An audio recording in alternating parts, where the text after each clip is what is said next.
সকলোকে জহাৰ আজি সদৌ অসম আদিবাসী ছাত্ৰ সন্থা কাৰ্বি আংলং জিলা কমিটি আজি গঠন কৰা হ'ল আৰু লগতে ওথ টেকিং সেৰিমনিও আজি অনুষ্ঠিত কৰা হ'ল আজি কাৰ্বি আংলঙৰ এই অঞ্চলত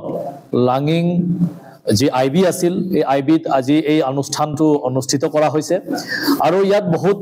আমাৰ বুদ্ধিজীৱীসকল উপস্থিত আছিল কাৰ্বি আংলঙৰ যথেষ্ট বুদ্ধিজীৱী উপস্থিতৰ মাজতে কাৰ্বি আংলং জিলা কমিটি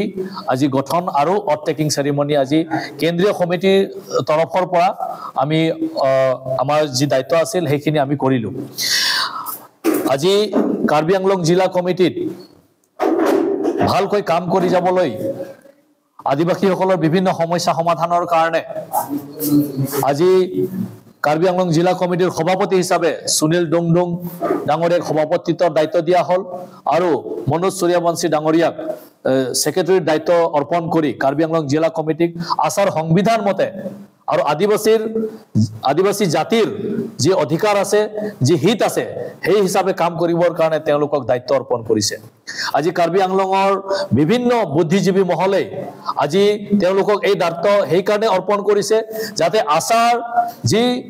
কৰ্তব্য আছে আচাৰ যি কাম কাজ আছে এই কাম কাজখিনি যাতে সফল ৰূপে কাৰ্বি আংলঙত জিলাত যাতে সঠিকভাৱে হয় তাৰ কাৰণে আজি তেখেতলোকক এটা বিশ্বাসেৰে কাৰ্বি আংলঙৰ সকলো বুদ্ধিজীৱী আৰু ৰাইজে এই দায়িত্ব অৰ্পণ কৰিছে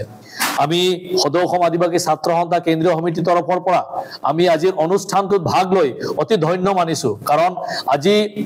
কাৰ্বি আংলঙৰ জিলাৰ বিভিন্ন সমস্যা যেনেকে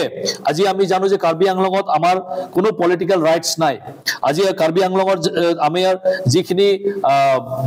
অঞ্চলত আমাৰ আদিবাসীসকলৰ পলিটিক্যাল ৰাইটস নাই তাৰ কাৰণে আজি আমি যুঁজিবলগীয়া হৈ আছে আজি কাৰ্বি আংলঙত যি মাটিৰ ভূমিৰ সমস্যা আছে এই ভূমিৰ সমস্যা সমাধানৰ কাৰণে আজি আমাক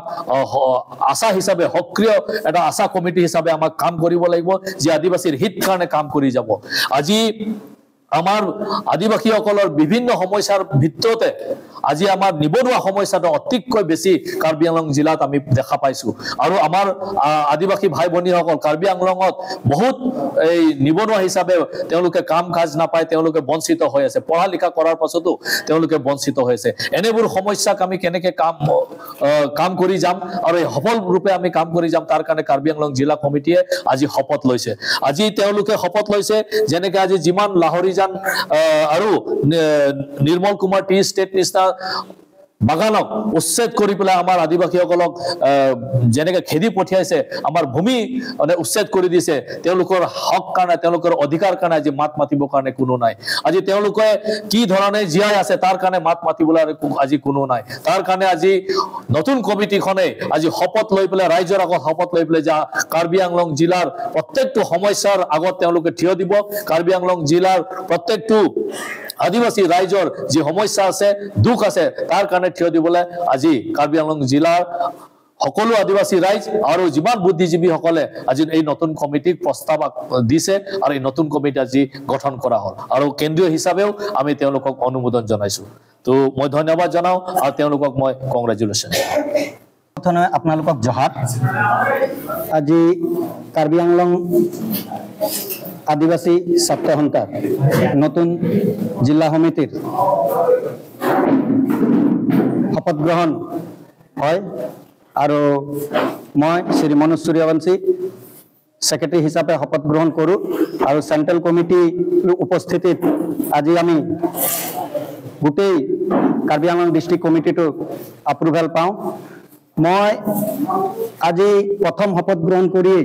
মোৰ এটাই কথা আপোনালোকক জনাব বিচাৰিছো যে আমাৰ আদিবাসীৰ আমি জল জংগল জমিনৰ লগত জোড়াল জাতি হয় আমাৰ অধিকাৰ প্ৰথমটো জনজাতিকৰণ আমি পাব লাগে মাটি পট্টাটো পাব লাগে দৈনিক মজুৰি বাগানৰ হাজিৰা যেটো 551 টকা আছে সেইটো বৃদ্ধি হ'ব লাগে আৰু সবতকে ডাঙৰ কথা হৈছে কাৰ্বি আংলঙত আদিবাসীৰ সুৰক্ষা লাগে ভূমিৰ সুৰক্ষা লাগে আৰু আমি এটা বিশ্বাস কৰো কাৰ্বি আংলং কাউন্সিলৰ বিজেপি নেতৃত্বাধীন চৰকাৰত তুলিৰাম ৰংহাং তেখেতে আমাক এই আশ্বাসনটো ফুলফিল কৰিব আৰু আমি এইটো আশা ৰাখিছোঁ, ভৰসা ৰাখিছোঁ আৰু তেখেতক ধন্যবাদো দিছোঁ যে অলপ দিন আগতে কিবা মাটিৰ পাট্টা লৈ খাম খেলি আৰম্ভ হৈছিলে, কিন্তু তেখেতে অনতিপলমে সেইটো বন্ধ কৰিছে আৰু লিজৰ শব্দটো বন্ধ কৰি আগৰ পাট্টা দিয়াটো ভাল কৰি ৰাখিছে। সেইমতে আমাৰ আদিবাসী কেইটাক যি যি এৰিয়াত আছে অকমান চাই মেলি যেনেকে সংবিধান অনুযায়ী আমি আমাৰ মাটিৰ অধিকাৰটো আমাৰ আছে, আমি ট্ৰাইবেল বেলেন্স ব্লকৰ আণ্ডাৰত থকা মানুহ হয়, আমি আদিবাসী হয়, সেই হিচাপে আমাৰ এই অধিকাৰখিনি দিব বুলি কেন্দ্ৰীয় চৰকাৰ, ৰাজ্য চৰকাৰ সবৰ ওপৰত আস্থা বিশ্বাস ৰাখি আৰু চেন্ট্ৰেল কমিটিৰ নিৰ্দেশ মৰ্মে আৰু আচাৰ সংবিধানৰ গণ্ডিত থাকি আমি আমাৰ সংগ্ৰামক আগবঢ়াই লৈ যাম। আৰু যিটো কাৰ্বি আংলঙত ভুৱা কিছুমান আচাৰ নামত সংগঠন চলাই গাঁৱে ভূঞা পইচা তুলি মানুহক ৰাজপথত নমাই হাৰাশাস্তি কৰি নিজৰ মুনাফা আদায় কৰিবলৈ বিচাৰিছে, সেইখিনিকো আমি উদঙাই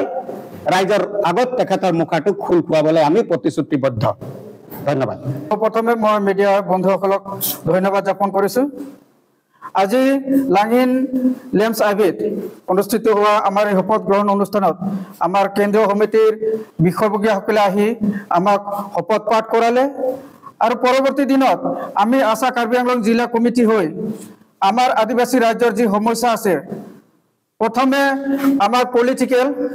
পলিটিকেলৰ পৰা আৰম্ভ কৰি মাটি বাৰীৰ সমস্যা, মাটি পট্টাৰ সমস্যা, লগতে আমাৰ নিবনুৱা সমস্যা, এই সমস্যাখিনি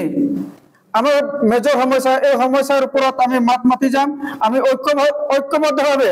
আমাৰ যি কৰিবলগীয়া কাম আছে সাংগঠনিক হিচাপে আমি কাম কৰি যাম। আৰু